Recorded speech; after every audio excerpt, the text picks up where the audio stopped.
Allez. Bonsoir tout le monde. Bon, je vais me présenter, Iñaki Berroco-Irigoyen. Je viens de Gamart. Gamart, c'est un petit village pas loin de Busunarit.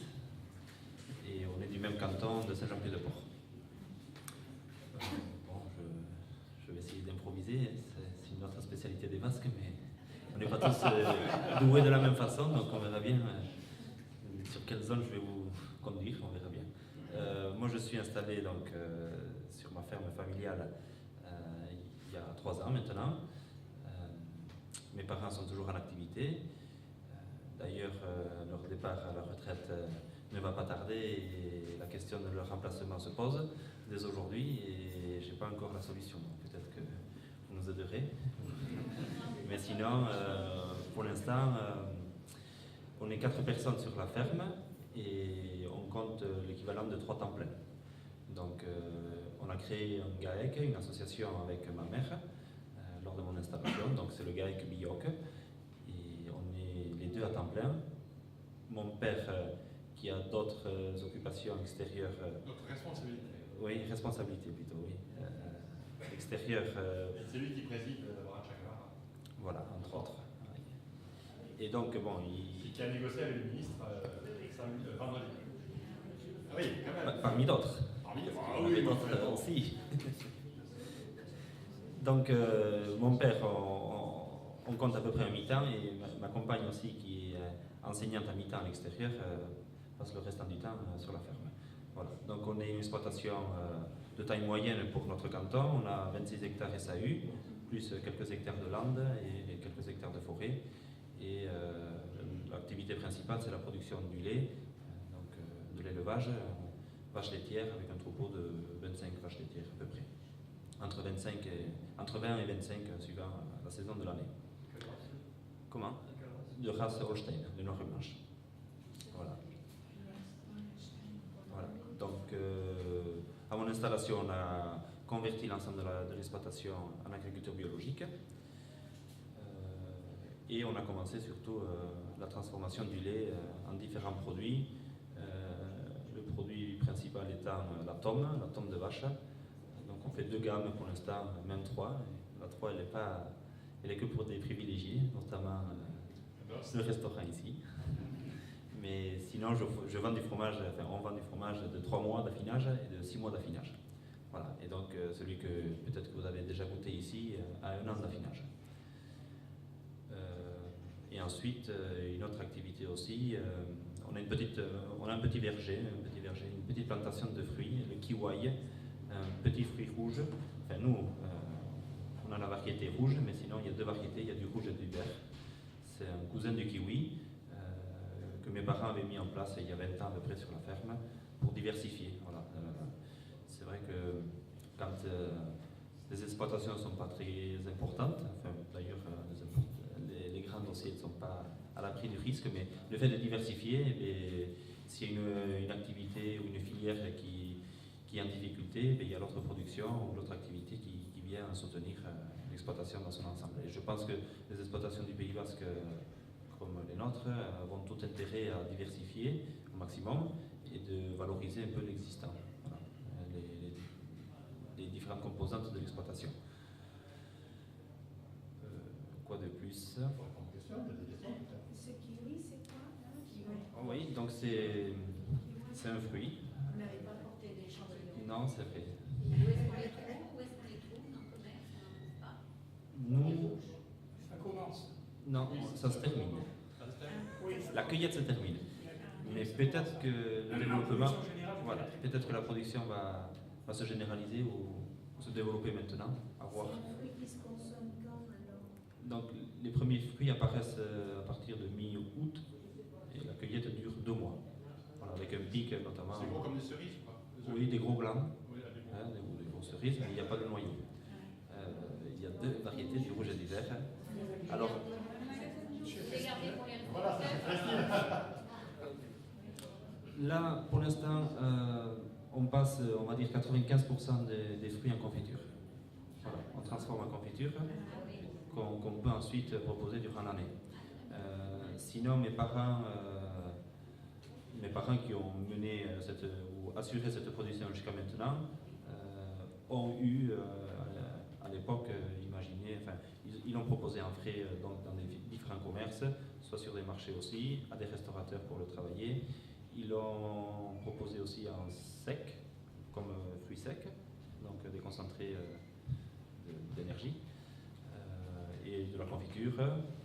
À Lourama, ce week-end, il y a eu un dessert avec du fromage blanc qu'on a proposé, avec un coulis de kiwi. Bon voilà, il y a plein de variantes possibles, comme n'importe quel autre fruit. Mais c'est un fruit qui s'adapte bien au climat, c'est un fruit sinon originaire d'Asie. Des amis à mes parents en cultivaient déjà dans le Lot-et-Garonne, et c'est par leur intermédiaire qu'on avait implanté ça sur notre ferme, avec l'espoir peut-être que d'autres seraient intéressés et que ça donnerait des idées à d'autres, mais pour l'instant on est toujours les seuls. Et c'est vrai que on se pose la question si on va continuer. Voilà. Et autour de Payrorat, ils sont pas en train d'essayer, justement, parce que comme l'autre kiwi a des maladies, se demande si ça s'appelle une alternative. Bon, c'est la même famille, hein, c'est un actinidia, donc peut-être que le virus pourrait se contaminer aussi au kiwi, mais cela dit, il y a des producteurs qui ont commencé à en planter. Alors notamment, on a été surpris de découvrir qu'ils avaient changé le nom. Il y a une coopérative là, qui incite des producteurs à planter ça, et il l'appelle maintenant Nergie. Bon, je ne sais pas si c'est la meilleure technique de changer les noms, déjà. Mais sinon, bon, nous on a hérité le nom du nom qu'avait le fruit déjà, donc le kiwi, et sinon sur internet, il y a un autre nom, le kiwi de Sibérie. Voilà. Donc c'est un petit fruit rouge. La peau est lisse, il n'y a pas de noyau, on mange tout. Et la confiture, vous en avez? Et donc la confiture, par contre, on en vend sur un magasin à Espelette, Lourrétique, un magasin de produits locaux. On vend sur un magasin à Ossès, sur la route de Saint-Jean-Pied-de-Port. Et moi qui suis présent au marché à Saint-Jean-de-Luz le vendredi matin. Voilà. En fait, le Gamart, c'est pas à côté, quoi. Oui, voilà. C'est une commune magique parce qu'il y a des quantités de gens très actifs. Pour le nombre d'habitants qu'on a, effectivement, le pourcentage est élevé peut-être. Mais c'est pas près de la côte, quoi. C'est plus près de Saint-Jean-de-Port que de Saint-Jean-de-Luz. Mais les distances sont différentes suivant qu'on est à Gamart ou qu'on est à Biarritz. Le Gamart de Biarritz n'est pas trop loin, à l'inverse. Exactement. Mais cela dit, non, on fait 2 déplacements par semaine sur la côte pour. Avez-vous des questions? Ça représente quel volume en quantité? Au plus fort, on a cueilli jusqu'à 2 tonnes. Voilà. On a 35 arts, donc un tiers d'hectare à peu près, et 200 pieds femelles, donc c'est pareil, il y a le pied mâle et le pied femelle, donc, pour la pollinisation. Et chaque arbre peut donner jusqu'à 40 kg. Et ça gêne pas? Ça gèle, ou ça craint le gel, notamment au printemps, quand les bourgeons sortent. Donc il faut lutter contre le gel. Et effectivement, nous on a un système. Donc c'est un fruit qui s'adapte bien ici au sol et au climat local. Il lui faut de la chaleur et de l'humidité. Ce qu'on a. Donc on a quand même un système d'arrosage. On a fait une réserve d'eau parce qu'on a une source aussi à la maison. On a fait une réserve d'eau pour pouvoir arroser de temps en temps, notamment en août ou septembre pour que le fruit profite bien. Mais sinon, ça a été surtout dans l'idée de lutter contre le gel et en période de printemps. Donc, on arrose quand il gèle, on arrose et l'arbre gèle. Mais le gel, l'arbre se recouvre d'une couverture de gel, de glace. Et ça protège l'arbre. Voilà. À l'intérieur de la glace, ça reste à 0. Et à l'extérieur, il peut descendre à moins 10. Donc c'est assez original c'est surprenant de voir le matin parce que après, avec cette technique-là, il faut continuer l'arrosage jusqu'à ce que la température extérieure remonte suffisamment et dégèle la glace. Mais du coup, le matin, il fait beau et on voit tous les arbres là gelés dans de la glace. Et la production laitière, vous la transformez entièrement en fromage? Non. Je pense que à peu près 80% du lait qu'on transforme aujourd'hui est fait en fromage, voilà, en tome. Sinon, on a une gamme un peu large. On fait d'autres produits, du yaourt, essentiellement du yaourt et du fromage frais à tartiner. Voilà. Mais là, ces derniers mois, je propose aussi du fromage blanc et j'essaye des pâtes molles. Bon, je diversifie un petit peu. Voilà. Mais sinon, de la tome essentiellement. Ouais. Et le fromage à Saint-Jean-de-Luz aussi? Oui, oui, tous les produits. Tous les produits à Saint-Jean-de-Luz. Vous n'allez pas à Quintin? Non, je ne viens pas à Quintin. Ça. Et ensuite, on utilise un peu de lait aussi pour engraisser quelques veaux. Comme tu as 4 mois, des veaux de lait, élevés au lait. La mer. Oui, alors là, on leur donne au seau, mais c'est les veaux sous la mer, ça peut être les veaux au lait. C'est pas les cochons de lait, mais c'est les veaux de lait. Qu'on propose ensuite en colis, en viande fraîche, ou bien en hachois. Voilà. On transforme de la viande en hachois. Vous arrivez à le commercialiser sous votre marque. Oui, pour l'instant, oui. Bon, c'est vrai que. Enfin, l'hachois, on en a, là, si vous êtes intéressé. non, mais pour l'instant, oui. Donc, Non, mais c'est pour la assez partie. courant d'avoir des gens qui font de la Shoah avec de la viande qui viennent de Pays Basque. Parce que vous savez comme moi qu'il y en a un paquet de Shoah vendu au Pays Basque avec de la viande qui vient d'ailleurs.